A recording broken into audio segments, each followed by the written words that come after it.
ချစ်ပေါ်တို့ရေစနေတင်နေကြအပင်လေးတင်ပေးပါတယ်နော်ဒီတစ်ပတ်ပြည့်ရမရှိပါဘူး9ရက်လုံးဖွင့်ပါတယ်နော်တနင်္လာနေ့မှာ4-5ကြပြီးမှု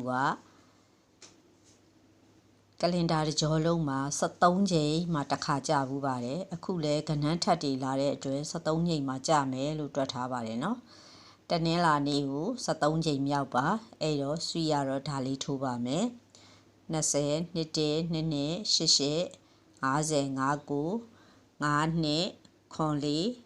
4 ဆိုပြီးအဲ့ဒီအကွက်ကလေးတွေကိုတနင်္လာတစ်ရက်ထိုးပါမယ်အကယ်၍တနင်္လာအင်္ဂါ2ရက်ပေါ့နော်ဒါပေမဲ့ဆွေရတော့တနင်္လာကိုအားထားပါတယ်တနင်္လာအင်္ဂါ2ရက်ထိုးလို့ခံမှန်းပေမဲ့တနင်္လာအကြများပါပါနော်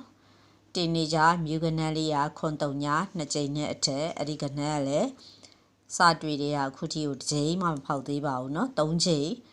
ကနန်းကအနည်းဆုံးတစ်ပတ်ကို3ခုလောက်တော့ထွက်ပါတယ်ပြီးခဲ့တဲ့ပတ်ကလည်း18ဆိုတော့10ဆိုပြီးတော့10ရော1ကော8ကောထွက်ပါတယ်เนาะအင်္ဂါမကျော်ဒီဟာလေးကလည်းမှန်နေပါတယ်4တလုံး4 break ပါတနင်္လာအထိမှာ4တလုံး4 break မကြခဲ့ရင်အင်္ဂါမှာ4တလုံး4 break ဆော်လို့ရပါတယ်ဗုဒ္ဓဟူးမကျော်မှာ126ခွန်ပါတယ်126ခွန် break ပါအဲ့ဒီဟာကလည်းအင်္ဂါအထိကိုအကြများပါတယ်ဗုဒ္ဓဟူးထိကြတဲ့အပင်ကနည်းပါတယ်เนาะအကွက်ကတော့ချရင်အပြန်အလှန်30ရှိပါတယ်နောက်ဗုဒ္ဓဟူးမကျော်ကတော့26ကိုစုံကတ်အဲ့ဒါတော့ရွေးနိုင်ပါတယ်เนาะ26စုံကတ်ကရွေးနိုင်တယ်126ခွန်ပါတယ်126ခွန် break ကတော့အခုကလင်ဒါကြောလုံးမှာဖောက်ပင်မရှိသေးပါဘူး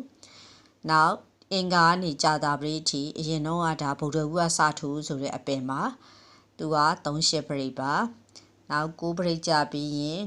9316ဘူးပါခွေလေးရကြပါတယ်အဲ့ဒီဟာက9 break ကြပြီး3ချိန်မြောက်လောက်မှစပြီးကြပါတယ်เนาะအဲ့တော့အင်္ဂါလောက်မှစပြီးထိုးပါ9316ဘူးပါခွေဒီတစ်ပတ်မွေးလေးရပါတယ်เนาะနှစ်ပတ်မွေးရပါမယ်93အပြီးပေါင်းဆိုတော့939999ဒီလိုအကွက်နဲတာလေးကြီးများများရတဲ့ပါတယ်909999နှစ်ပတ်မွေးပါကြိုက်ကြိုက်မကြိုက်ကြိုက်တနေ့နည်းနည်းလေးစီရောထည့်ထိုးကြပါเนาะဒီဟာလေးကတော့ဆွီတပတ်စာတင်တာလေးပါနောက်ပတ်ကြရင်တော့ဆွီတို့အုပ်စုတွေထိမိမိလေးရအောင်ဆွီ group လေးတစ်ခုခေါ်ပါမယ်ဒီတစ်ပတ်ကတော့ဆွီတွဲရှာထားတာတိတ်ပြီးတော့အစင်မပြေဘူးထင်သေးလို့နောက်ပတ်ကြရင်တော့ထိမိမိရအောင်ဆွီရုပ်အုပ်စုအတွက် group လေးတစ်ခုခေါ်ပါမယ်เนาะဒါကတော့တပတ်စာလေးပါမနေ့ဖြန်မှာ